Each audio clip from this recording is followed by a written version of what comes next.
Carrie, how are you? I'm alright. Do you have a husband in spirit? I do. Because there's a man just walked in here, I wasn't sure if he was going to be George Michael, but he's like, I'm her man. And I went, oh, come on in. He tells me that he lost a lot of weight before he passes. Do you understand that? Mm-hmm. And he says the weight just fell off me. He says, I was all bones from about my hips. Mm-hmm. He says, and I always had a bit of a beer belly. He Mm-hmm. says, and it disappeared. What the fuck's the beer? He says, I'll need to drink some more. Do you understand that? And he's just laughing. But he tried to man up and no tell anybody how much pain he was in for a long time. So he maybe no told you how long he was ill for. Do you understand that, Carrie? I knew he was ill, but I knew he kept a lot to himself. Okay. He kind of puts into my mind that he knew he was going for a long time, or he held back on the details because I didn't want to worry you. You understand that? Although I didn't want to worry you, he says I was shitting myself. Because I hated doctors in hospitals, you know, and that's what he brings into my mind. There's a woman really close to him that comes in and she's standing with her arms around him. So she must have been like a mammogram to him, okay? And show that. Now, the name Thomas or Tam or Tommy comes in as well? No. Okay, we'll maybe know their name, but... Oh, well, he had a great uncle, Tom. In spirit? Well, Tom is the same as Tam or Thomas. I know. It's just in here you might say Tom, but Glasgow we say Tam. Alright. Anyway, he says, the weight just fell off me. He says, I've never left, I'm still there around you. I'm always there around you, you know? He considers his life to have been cut short. He says, I thought I still had another 20 years to go. You know, he says, I didn't realise. It's as if I don't know if he retired and then gets ill, but that's kind of what he puts into my mind. Do you know that? It's as if I retired and I never get time to go do the things I wanted to do. He says, so life's far too short. But he says you're here for a long time, so you'll get to do those things. And I hope that's good news. Alright? Is that you, son, or your son? Because I feel you're your dad's spitting image. I've heard that. And so he comes in here and because he just says, he's handsome like his dad. I says, well, you can't be his fucking dad. Quite a funny man as well, you know. He says, I just like the simple things, hen.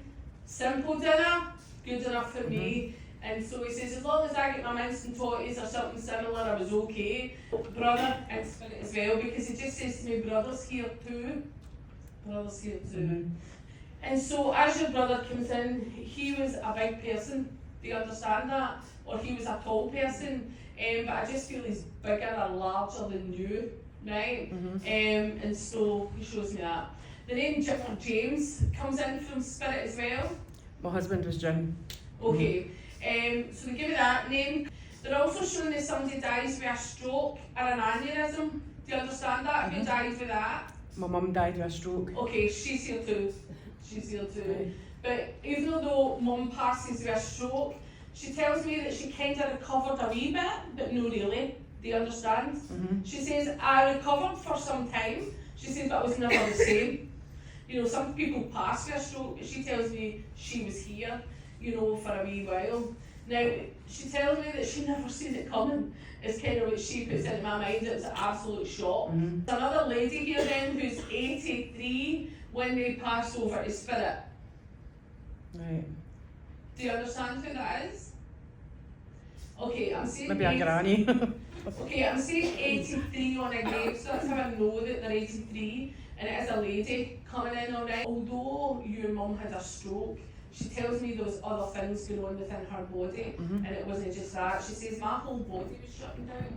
Because I says, was it the stroke that took you? She went, no. She says, you know, my lungs were done in, my body was done in, and she says, so it was my heart and my lungs and the stroke. She says it was the whole thing, you know. She's got sisters with her in spirit. And so they've walked in here like 3 wee women. Do you understand that? It's like half of the 7 dwarfs. It's like a high ho. 3 wee women walking in, all more than capable of standing up for themselves, is what I feel.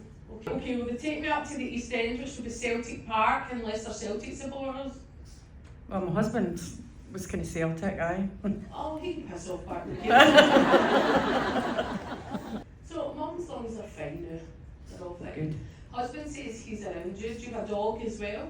Aye. Because he says the daft dog knows when I'm there even if you don't. He says you treated that dog better than him. Would you understand that? He must have always said that. Is that a bitch you've got? No. It was when he was Alright, okay. There is also a dog in spirit as well. That you would have treated better than him as well. Finally, before I leave you, do you have Mary in spirit? An auntie. Okay, because she's singing as she comes in.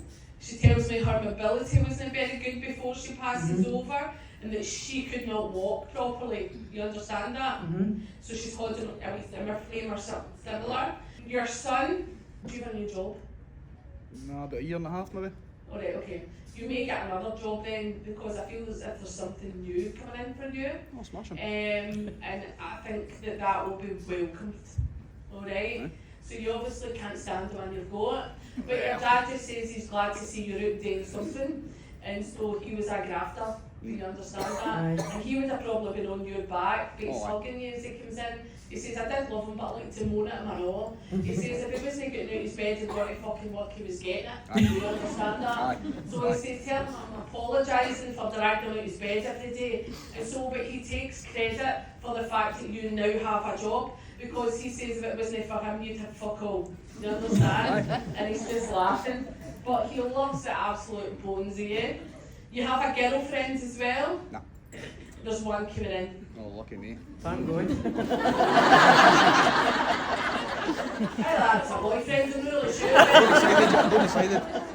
Whatever kind of friend it is, there's new romance coming in for you. Alright, so at least that'll pass a smile on your That's face. it, that's Because obviously getting dragged out of your bed in the morning doesn't agree with I'm you. not a fan. No fan. What's your name? Scott. Scott. Anyway, Scott, your dad says he's extremely proud of you, and he's proud of the fact that you're doing alright for yourself now. Cool. Alright, Scott, please take Dad's love. Thank you. Thank you. Cheers.